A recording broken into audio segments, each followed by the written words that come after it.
Akashvani Adilabad 100.2 FM మనస్సు నిండా. సంప్రదాయ సాహిత్యానికి ఆధునిక సాహిత్యానికి మధ్య సరిహద్దు రేఖ గీయడం చాలా క్లిష్టమైన వ్యవహారం. ఇది వచనానికి నిర్వచనానికి సంబంధించిన సరళమైన సమస్య కాదు.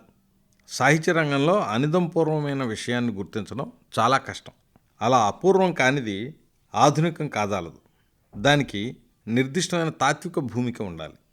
అలా లేని పక్షంలో ఆ సరిహద్దు రేఖకి సార్వజనికమైన ఆమోదం దక్కదు.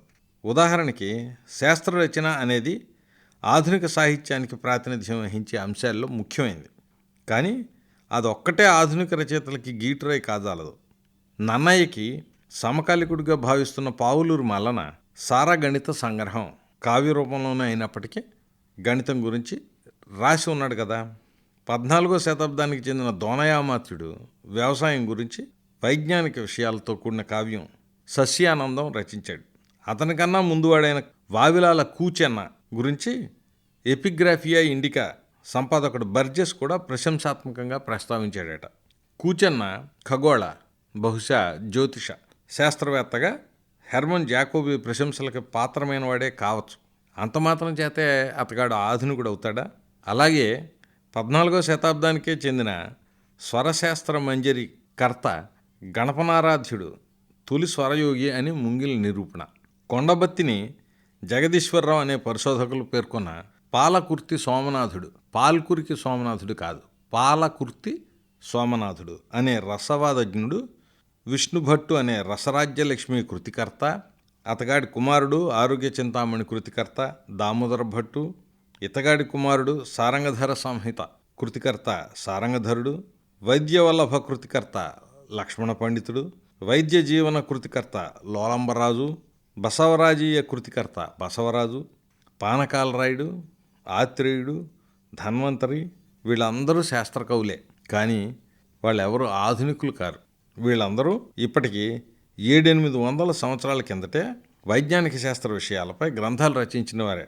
సంస్కృతంలో అయితే 1000 సంవత్సరాల కిందటే వైద్యం, ఖగోళ శాస్త్రం లాంటి క్లిష్టమైన వైజ్ఞానిక అంశాలపై రాసిన వాళ్ళు ఉన్నారు. వాళ్ళందరికీ మనం శిరస్సు ఉంచి నమస్కరించాల్సిందే.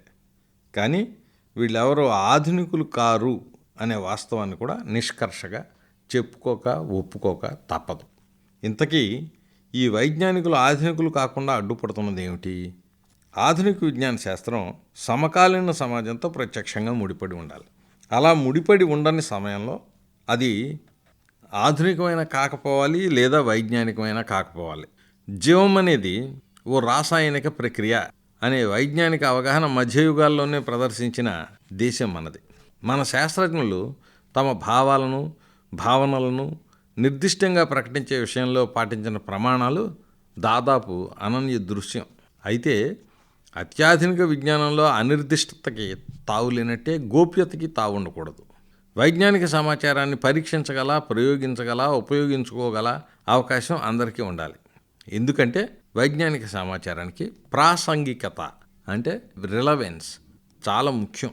హెచ్ఈ వెల్స్, జెర్ట్రూడ్ స్టెయిన్, జేమ్స్ జాయిస్, వర్జీనియా వూల్ఫ్, ఈఎం ఫార్స్టర్ ఇలాంటి రచయితలు వాళ్ళ రచనల్లో చూపించిన వైజ్ఞానిక విశేషాలని తర్వాత కాలంలో వాస్తవ రూపంలో చూసాం మనం. జేబిఎస్ హాల్డేన్, కార్ల్ సగాన్ లాంటి రచయితల వైజ్ఞానిక దృక్పథం విజ్ఞాన శాస్త్రపరమైన చింతనని ప్రత్యక్షంగా ప్రభావితం చేసిన సంగతి కూడా చరిత్రకు ఎక్కిన విషయమే. భౌతిక ప్రపంచం గురించి బేషరతుగా చేసే విశ్లేషణనే వైజ్ఞానికతగా ఆధునికత పరిగణిస్తుంది. శాస్త్ర కావ్యాల్లో ఇటువంటి విశ్లేషణకి అవకాశం లేనందువల్లనే అవి ఆధునిక వైజ్ఞానిక రచనలు కాలేకపోయాయి. ఈ వ్యాసం మొదట్లో ప్రస్తావించుకున్న సాంప్రదాయిక వైజ్ఞానిక ఉద్గ్రంథాలన్నీ పద్యాల్లో ఉన్నాయి. అంటే అవి ఆనాటి సామాన్య పాఠకుడికి అందుబాటులో లేని రూపంలో ఉన్నాయన్న సంగతి ఓ చారిత్రక సత్యం. వేమన, బద్దెన రాసిన 2 పద్యాలు కూడా నోటికి రాని ఈ తరం గురించి చెప్పవలసిన పనే లేదు. ఇది కూడా ఈ రచనలకి ఆధునిక స్వభావం లేదని చెప్పడానికి గొప్ప నిదర్శనం. ఒకప్పుడు గొబ్బూరు వెంకటానంద రాఘవరావు, వసంతరావు వెంకట్రావు, విస్స అప్పారావు, కాళీపట్నం కొండయ్య, కొడవటిగంటి కుటుంబరావు, వేమరాజు భానుమూర్తి, జమ్మి కోనీటిరావు, తదితరులు సామాన్య పాఠకుల ప్రయోజనాల కోసం సరళమైన భాషలో వైజ్ఞానిక భావనలను పరిచయం చేశారు. రాచమల్ రామచంద్రారెడ్డి, ఏవిఎస్ రామారావు తదితరులు చంద్రలోక యాత్ర ఇతివృత్తంగా రాసిన వైజ్ఞానిక నవలలు పిల్లలకి అత్యాధునిక శాస్త్ర సమాచారాన్ని కూడా అందించిన కాల్పనిక రచనలు. ఆ తర్వాత తరంలో మహీధర్ నళిని మోహన్ రావు, సివి సర్వేశ్వర శర్మ, చందు సుబ్బారావు తదితరులు, మా తరంలో దేవరాజు మహారాజు, నాగసూరి వేణుగోపాల్, మరల విజయ్ కుమార్, ఆనందేశి నాగరాజు లాంటి వాళ్ళు సామాన్య పాఠకుల ప్రయోజనం కోసం సరళమైన భాషలో అత్యంత క్లిష్టమైన వైజ్ఞానిక భావనలను పరిచయం చేస్తున్నారు. ఇది ఆధునిక శాస్త్ర రచయితల మౌలిక ప్రాథమిక లక్షణం.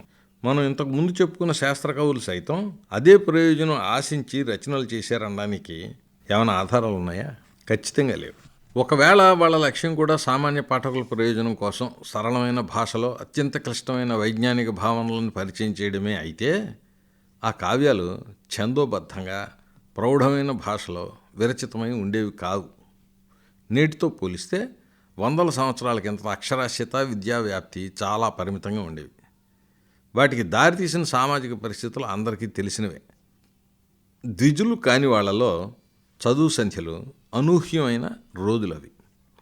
ప్రతాపరుద్రుడు, కృష్ణదేవరాయలు, మాలిక్ ఇబ్రాహీం తదితరులను చూపించి ఈ వాదనను పూర్వపక్షం చేయాలనే ప్రయత్నం వృధా.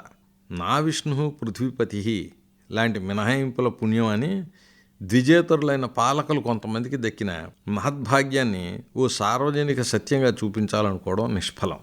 అటువంటి సామాజిక నేపథ్యంలో ఆనాటి సామాజిక నియమ నిబంధనలకు తలొగ్గి శాస్త్రకావ్యాలు వెలువరించినందువలనే వాళ్ళ వైజ్ఞానికతను అంగీకరిస్తూనే ఆధునికతను తిరస్కరించవలసి వస్తుంది.